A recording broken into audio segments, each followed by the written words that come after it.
Good Morning Business, le grand entretien. 7h44 sur BFM Business et sur AMC Découverte. Notre invité ce matin avec Raphaël Legendre, c'est Clarisse Magnin. Bonjour. Bonjour, Clarisse Magnin. Directrice générale de McKinsey en France. Notre question ce matin, comment on fait pour continuer de travailler, pour conseiller les entreprises dans cette bordélisation, parce qu'il n'y a pas d'autre mot, ambiante qu'organise Trump avec des décisions qui vont dans tous les sens, plusieurs par jour. Est-ce que vous arrivez à garder la tête froide? Qu'est-ce qu'on vous remonte du côté des équipes américaines? Je pense qu'on est en stratégie d'incertitude, mais même s'il y a beaucoup d'effets d'annonce, il y a aussi beaucoup de continuité. Puisque finalement, toutes ces questions de l'arsenal de l'arme économique, des armes économiques que sont la fiscalité, que sont les réglementations, que sont les barrières douanières, c'est depuis 2017 en fait que les entreprises vivent avec ça. Donc l'administration Biden, elle a mis l'IRA ou l'IRA en place avec le CHIPS Act, c'était 900 milliards de dollars pour attirer les investissements des Européens. Ça, c'était Biden. On a quand même eu un doublement des investissements des entreprises européennes aux États-Unis pendant 2 années de suite à ça.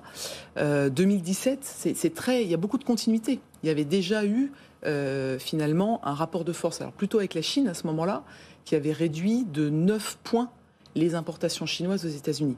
Donc là, c'est les Européens, puisque c'est dans l'actualité du jour, qui peuvent en pâtir avec ces fameux 25 ou 25% de tarifs douaniers. Mais c'est dans une continuité quand même d'activer finalement des armes économiques et de refaçonner la mondialisation. Mais Clarisse Magnin, on passe quand même d'une guerre d'attractivité, là, à une guerre commerciale violentissime. Je veux dire, des chocs supplémentaires de 20 à 25%, c'est du jamais vu pour l'instant. S'ils se mettent bien en place, car on attend toujours la concrétisation de ces droits de douane, comment en Europe on se prépare à ça? Les patrons d'entreprises que vous conseillez se préparent à cette guerre commerciale? Alors, il faudra revenir sur le si, parce que je pense qu'il y a aussi parfois des effets d'annonce qui sont remis en question, parce qu'à la fin, quand on monte les barrières douanières, économiquement, on renchérit les denrées importées. Donc, quand on a un problème d'inflation qui a aussi amené au résultat de cette élection, il faut faire attention à ne pas jouer avec le feu. Donc il y a quand même des rattrapages qui peuvent se faire dans ces mesures-là.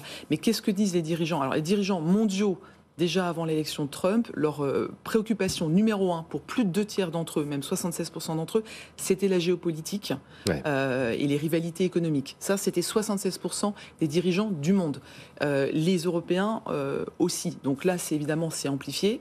Donc ça crée effectivement, je ne sais pas si c'est un bordel, mais en tout cas une incertitude. La France, par exemple, on a 45 milliards d'exportations aux États-Unis. C'est notre 4e client dans le monde. C'est l'aéronautique, c'est les produits pharmaceutiques. Donc ce sont des industries et ce sont les boissons et d'autres secteurs. Donc c'est vrai que c'est très impactant et je pense que ça remet un petit peu, pas en question la mondialisation, mais ça amène à s'interroger finalement sur le fait que l'Europe a choisi l'ouverture. Les entreprises françaises, 75% de leur chiffre d'affaires, elles le font à l'étranger. Les entreprises américaines, 68% de leur chiffre d'affaires, c'est sur le marché national américain. Donc on n'est pas non plus à armes égales en termes d'ouverture de nos entreprises. On a beaucoup plus à perdre, c'est ce que vous nous dites ce matin. On a potentiellement beaucoup plus à perdre, mais encore une fois, ce que je disais, c'est que les Américains, ils importent quand même un certain nombre de biens et de services. Donc s'ils les renchérissent, ça va aussi poser des questions sur le pouvoir d'achat des Américains. Donc c'est ça qui peut un tout petit peu certaines de ces annonces. Quelle est l'ambiance au sein des patrons européens selon vous? Est-ce qu'il y a une espèce de réveil national, une envie justement de se défendre, une envie de réinvestir sur le territoire européen? Vous nous disiez ce chiffre que je ne connaissais pas.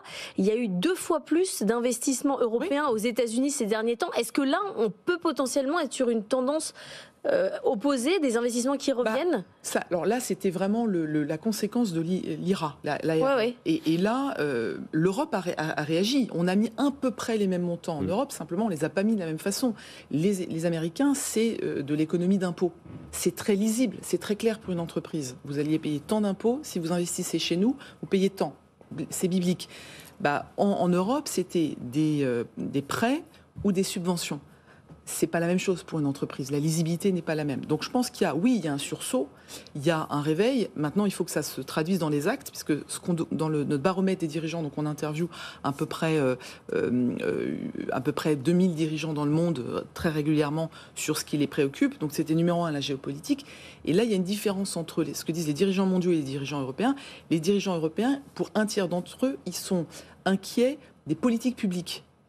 alors que les dirigeants du monde entier hors Europe... Donc la possibilité de se faire massacrer par l'impôt. Oui, la possibilité plutôt que les réponses adéquates soient apportées à la situation qu'on vivait déjà avec les pactes dont je vous parlais et qu'on vit actuellement sur les barrières douanières. Donc la question, c'est un peu les mesures miroirs. Alors c'est vrai avec les États-Unis, c'est vrai aussi avec la Chine, parce que c'est pas non plus nouveau, c'est beaucoup moins spectaculaire et médiatique, mais on a aussi des biais de concurrence avec la Chine qui existent aussi depuis une dizaine d'années, si c'est pas plus. Donc la question, c'est l'Europe, elle a choisi l'ouverture. On est la région du monde la plus ouverte. On a 40% de taux d'ouverture, les Chinois c'est 38%, les Américains c'est 27%. Donc nous, on a embrassé la mondialisation et on a considéré qu'elle était créatrice de richesse. Mais vous sentez il faut arrêter avec cette ouverture et maintenant changer de modèle. Ils demandent à être protégés régulièrement, on les reçoit ici. Oui, je pense qu'ils s'attendent. Il faut qu'il y ait une réponse européenne. Bon, après, c'est pas si facile que ça parce que l'Europe a aussi beaucoup plus de dépendance. La raison pour laquelle on s'est ouvert, c'est parce qu'il y avait des débouchés. Et qu'on est en excédent commercial, ça nous bénéficie. Oui, pas la France, mais l'Europe. Mais l'Europe, oui, pas la France. Donc ça pose quand même aussi des tensions quand on revient sur le plan national. Et on a des dépendances. C'est-à-dire que la dépendance que l'Europe a en matière d'énergie, de métaux de base et de minéraux, c'est pas la dépendance qu'a les États-Unis. Les États-Unis sont nets exportateurs d'énergie, n'ont pas de dépendance qui excède 25% sur les métaux de base, mais sur le reste, ils ont tout sur leur territoire. Donc nous, on a aussi besoin, si facile que ça, et on exporte beaucoup. Donc voilà. Mais donc leur état d'esprit aujourd'hui, un mois et demi après l'arrivée de Donald Trump au pouvoir, après la présentation des premiers textes de la nouvelle Commission européenne aussi, la directive Omnibus vient d'être présentée, de simplification de l'environnement administratif. On attend encore d'autres annonces à venir. Est-ce qu'ils regardent toujours autant vers les États-Unis, peut-être davantage, ou est-ce que la compétitivité européenne, est-ce qu'on se redresse les manches, est-ce qu'on y va, quoi ? Je pense que de toute façon, oui, bien sûr qu'on regarde vers les États-Unis. C'est un marché qui est énorme. Les conditions pour opérer en tant qu'une entreprise sont simplifiées. Encore une fois, je parlais de réglementation, fiscalité et les barrières douanières, mais c'est aussi ces éléments de réglementation et de fiscalité qui attirent les entreprises. Alors après, je pense qu'il y a quand même le travail sur la compétitivité. L'Europe a... La réponse européenne est suffisante aujourd'hui ou pas ? Probablement pas. Non, probablement pas. Mais après, elle doit se mettre en place dans un consensus à 27. Et c'est une des difficultés qu'a l'Europe. Le pouvoir n'est pas concentré comme aux États-Unis dans un homme ou une administration qui peut exécuter sur base d'une politique. Nous, on a besoin de s'aligner et l'intérêt régional n'est pas toujours exactement le même que l'intérêt national, puisqu'on parlait de le fait que l'Europe est exportatrice, la France est importatrice. Bon, oui, on a besoin d'aligner les agendas. Autre sujet de bordélisation de Trump, les questions de diversité sur lesquelles il est très clair. Aux États-Unis, les entreprises se mettent en ordre de marche. Il y a Accenture qui a surpris ces derniers temps en annonçant qu'ils prenaient une décision mondiale en arrêtant leurs objectifs de diversité. Certains cabinets séparent du coup les États-Unis et la France. Vous êtes sur quelle vision, vous ? Alors nous, on a reconfirmé nos engagements en matière de méritocratie qui est par définition diverse, puisque c'est le cœur de nos valeurs. On s'est créé l'année prochaine, on fêtera nos 100 ans. Et on n'a qu'un actif, nous, c'est les talents. On n'a pas d'usine, on n'a pas d'entrepôt, on ne produit pas d'automobiles, d'avions, etc. On n'a que des hommes et des femmes. Et donc nous, la position de notre managing partner a été très claire là-dessus. On ne change rien. Après, McKinsey ne fait pas de discrimination positive. Donc nous, on essaie de recruter les meilleurs, on essaie de développer nos talents, on essaie de promouvoir sans biais les hommes, les femmes, quelles que soient les formations académiques initiales. Donc pour nous, l'attachement à la méritocratie, encore une fois, la méritocratie, c'est le mérite, c'est le travail, c'est l'excellence. On le reconfirme. Et par définition, elle est diverse, puisqu'on doit avoir à peu près la moitié d'hommes-femmes au recrutement, et on doit avoir tous les types de diversité, y compris les diversités d'origine. D'origine sociale. Et donc ça, c'est vraiment. Mais vous n'aviez pas d'objectifs chiffrés, en fait, aux États-Unis. On a des ambitions, par exemple, en matière de femmes.